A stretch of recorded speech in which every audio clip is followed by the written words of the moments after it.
देवर्षि नारद जी महाराज मरुत से मिले और कहा, तुम जो यज्ञ करना चाहते थे वशिष्ठ जी को अपने आचार्य रूप में देवराज इंद्र ने वरण कर लिया, अब तुम वो यज्ञ नहीं कर सकते। तो उनका हमारा तो अनुष्ठान था कि ये यज्ञ होनी चाहिए। देवर्षि नारद जी ने कहा, एक महापुरुष हैं जो इस समय काशी में विचरण कर रहे हैं, यदि वो राजी हो जाए तो किसी देवता की भी सामर्थ्य नहीं कि तुम्हारी यज्ञ में विघ्न डाल सके। कौन? बोले शंबर्त ऋषि, जो बृहस्पति से भी श्रेष्ठ और बलवान है, तप से बलवान है और बुद्धि में बृहस्पति से भी श्रेष्ठ है। पर वो ऐसे नहीं है,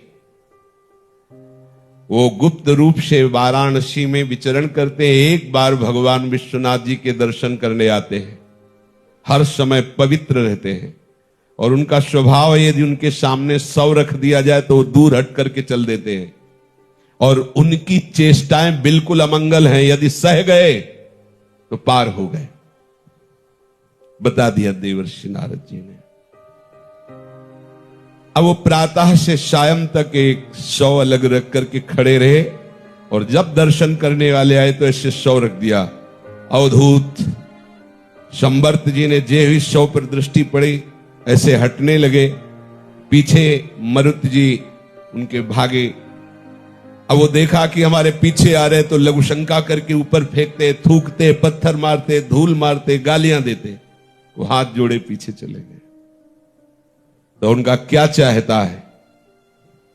तो कहा, महाराज आचार्य रूप से आपका वरण करना चाहते हैं और यज्ञ का अनुष्ठान हमारा पूरा हो। तो बोले, ध्यान रखना, जिस समय मैं आचार्य पदवी पर बैठूंगा कोलाहल मच जाएगा देवलोक में।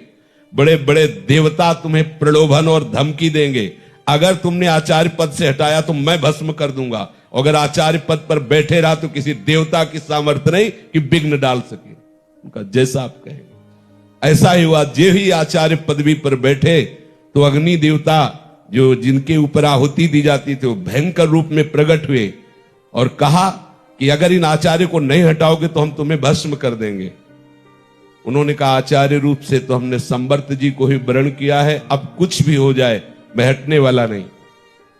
जे ही अग्नि अपनी रुद्र दृष्टि प्रकट करना चाहते तो संबर्त जी ने अग्नि देवता से कहा, यहां से तुरंत चले जाओ। जब मैं मंत्र बोलूं तो आहुति लेकर जिस देवता को कहूं उसको देना। अगर ऐसा नहीं करोगे तो मैं अभी तुम्हें भस्म कर देता हूं, अग्नि को भी। देवराज इंद्र कोप करके वज्र लेके आए, ऐसे कर दिया, वो हाथ ही ऐसे लिए खड़े रहे।